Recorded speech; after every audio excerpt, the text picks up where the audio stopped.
Hello students, तो welcome back in our new video. इस video के अंदर मैं आपको हाइपोथेसिस टेस्टिंग जो सेमेस्टर 1 एफआई बीकॉम एमएसयू का जो क्वेश्चंस है वो सॉल्व कराने वाला हूँ। ठीक है, यानी कैसे उस तरह के हाइपोथेसिस के आपके क्वेश्चंस आपको सॉल्व करना रहेगा एग्जाम के अंदर। तो हम स्टार्ट करते हैं उसको। पहले क्वेश्चन को एक बार समझ आते हैं। ठीक है, क्वेश्चन में क्या बोला है, एक इंश्योरेंस एजेंट है जो क्लेम करता है कि दैट एवरेज एज जो है पॉलिसी होल्डर की, वो जो इंश्योरेंस करवाता है थ्रू हिम, जो एजेंट से इंश्योरेंस करवाता है, इज मोर देन, वो ज़्यादा है than the average age of all the agent, जितने भी एजेंट्स है जो पॉलिसी करते हैं यानी कि इंश्योरेंस की।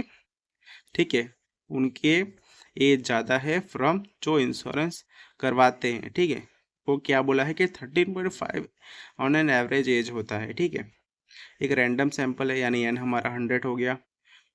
पॉलिसी होल्डर का who had insured through him was mean, mean कितना है 28 ईयर्स के करवाते हैं।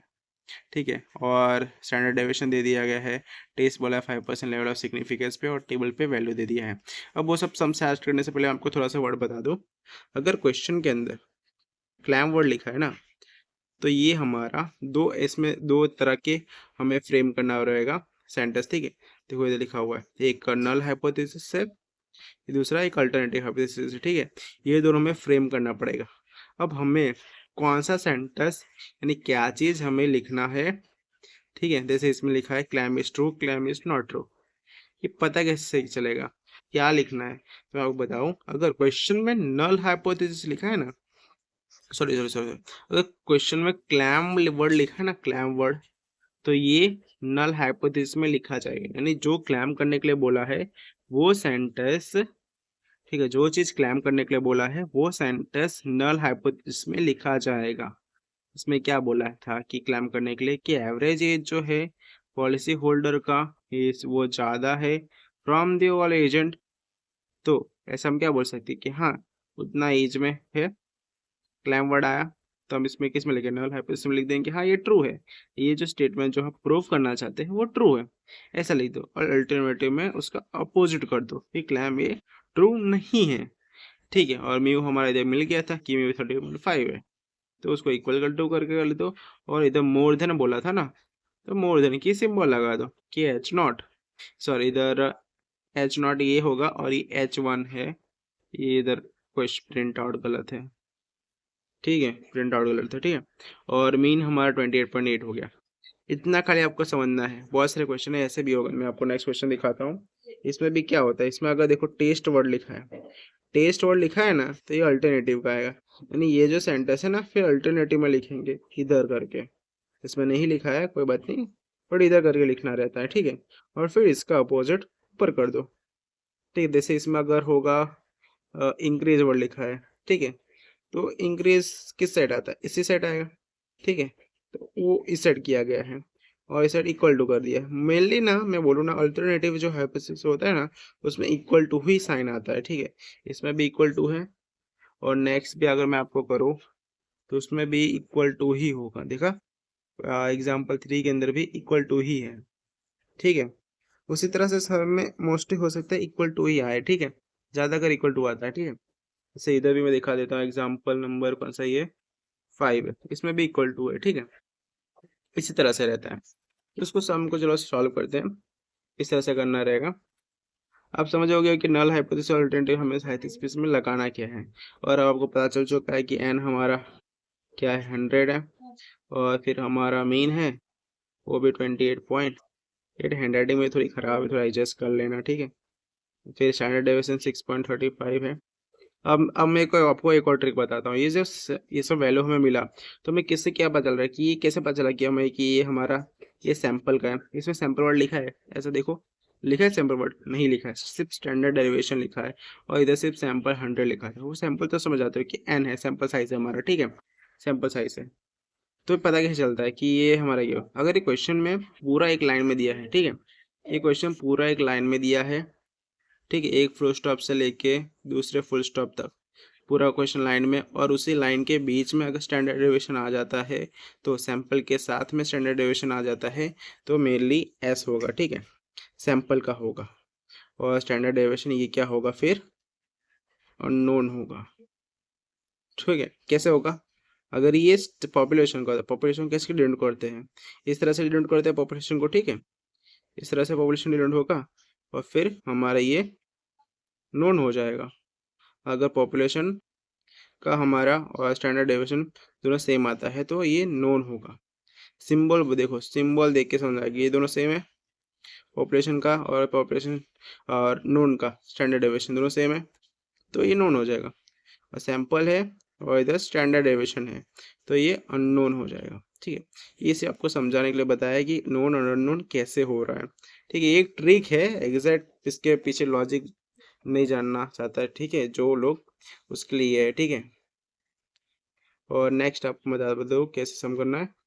आपको इसमें सीधा फॉर्मूला लगाना है, आपको पता चल चुका है कि नॉन है क्या, नॉन है, लास्ट सैंपल साइज है और हमारा सैंपल का डेटा है।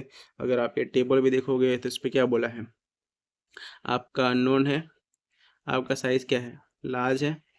तो जूम कर देता हूँ आपको, देखो अननोन है और फिर स्मॉल है कि लार्ज है, तो लार्ज है हमारा, तो क्या यूज होगा, जेड टेस्ट। तो जेड टेस्ट का फॉर्मूला देखो, फॉर्मूला इधर लिखा हुआ है, मैं लिखूँ उससे पहले आप एक बार इधर अच्छे से देख लो।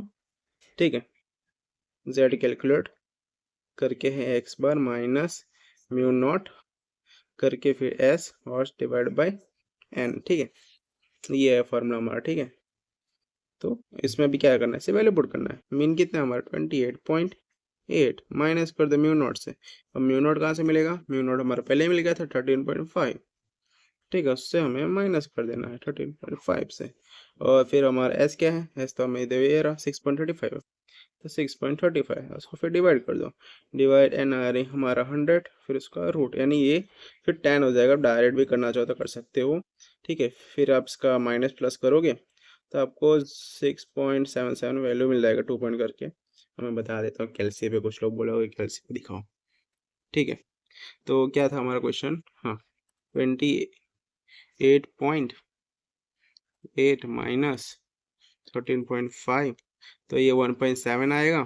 ठीक है, और 6.35 सॉरी 6.35 को अगर आप डिवाइड करोगे 10 से तो 0.635 आ जाएगा। ठीक है, 1.7 डिवाइड बाई 0.635, तो ये वैल्यू आपको मिल जाएगा 2.677। ठीक है, समझ गए हो गया, इतना तो आपको आ गया होगा। तो बाकी माइनस की साइन लग जाएगी। ठीक है, चलो बारह में ऐसे नहीं दिखाने वाला, ठीक है, आपको कैलसी पे करके।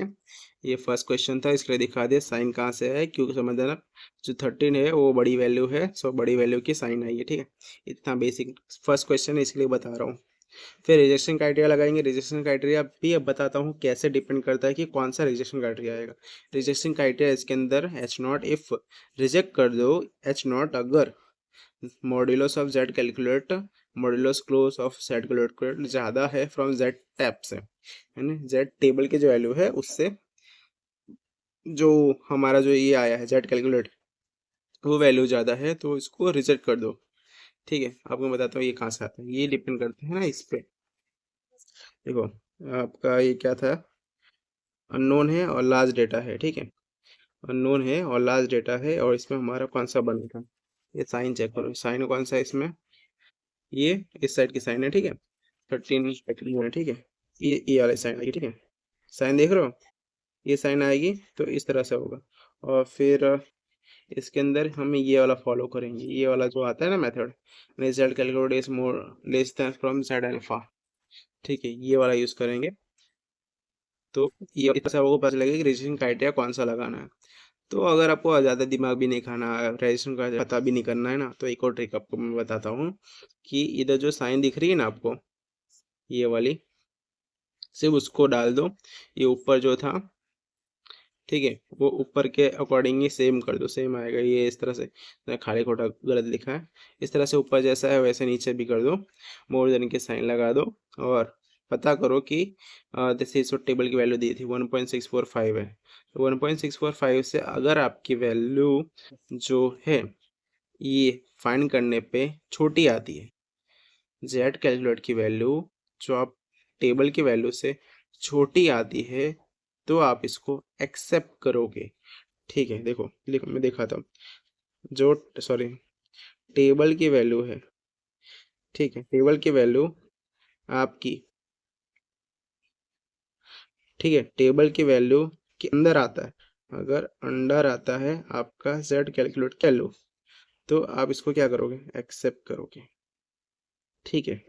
बट अगर टेबल की वैल्यू से बड़ी आती है, बिग वैल्यू आती है z कैलकुलेट की वैल्यू, तो आप इसको रिजेक्ट करोगे, ठीक है। टेबल की वैल्यू से बड़ी है, ठीक है, तो रिजेक्ट कर दो। टेबल की वैल्यू के अंडर है यानी ये स्मॉल है, तो आप इसको एक्सेप्ट कर लोगे, ठीक है। ठीक है, समझ गए, इस तरह से है।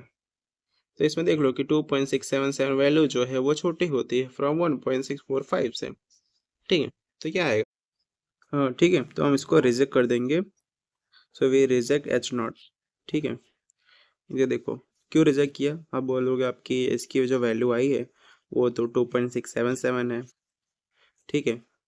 वो वैल्यू तो माइनस में है और छोटी वैल्यू है फ्रॉम 1.645 जो हमें टेबल की वैल्यू दी है। तो इस तरह से हमें नहीं देखना है, इधर मॉड्यूलस लिखा हुआ है, ठीक है, मॉड्यूलस लगाया हुआ है। मॉड्यूलस मीन्स अगर कोई भी वैल्यू इसके अंदर नेगेटिव में है तो वो पॉजिटिव में हो जाएगी। इसका मतलब कि 2.677 वैल्यू ज़्यादा बड़ी हो जाएगी फ्रॉम 1.645 से, तो इसकी वजह से हम इसको रिजेक्ट कर रहे हैं। अगर इसका आंसर ये 0.677 होता, ठीक है, और 1.645 से छोटा होता तो हम इसको एक्सेप्ट कर देते, ठीक है। बट ये वैल्यू जो है 2.677 वो बड़ा वैल्यू है फ्रॉम 1.645 से, सो इसकी वजह से हम रिसेट कर रहे हैं, ठीक है, समझ गए आप। और 5% लेवल ऑफ सिग्निफिकेंस पे आपको ये लिखने का स्टेटमेंट है, ठीक है, ये लिखने का, इसका मार्क्स वरना कट जाएगा, ठीक है। 5% लेवल ऑफ सिग्निफिकेंस लिखने का कि एच नॉट, हम इसको रिजेक्ट कर देंगे और कहेंगे ऐसा कि जो एजेंट ने इसने जो क्लेम किया था वो नॉट ट्रू है। ये जो स्टेटमेंट इधर लिखा है वो गलत है, इधर नॉट ट्रू आएगा, क्योंकि हम एच नॉट को अगर हम रिजेक्ट कर रहे हैं, ठीक है, नल हाइपोथेसिस यानी एच नॉट, ठीक है, एच नॉट को हम रिजेक्ट कर रहे हैं, तो कौन सा सही होगा, अल्टरनेटिव वाला सही होगा। तो अल्टरनेटिव वाला सेंटेंस क्या है हमारा कि क्लेम इज नॉट ट्रू वाला, यानी हमने जो एडजस्टम किया गया 13.5 एवरेज एज होती है एजेंट की, वो जो हमारा डेटा था वो गलत आया है, ठीक है, इस वजह से हम रिजेक्ट कर रहे हैं। तो ये पूरा एग्जाम्पल 1 था। अब एग्जाम्पल 2 के अंदर हम नेक्स्ट वीडियो में देखते हैं, ठीक है।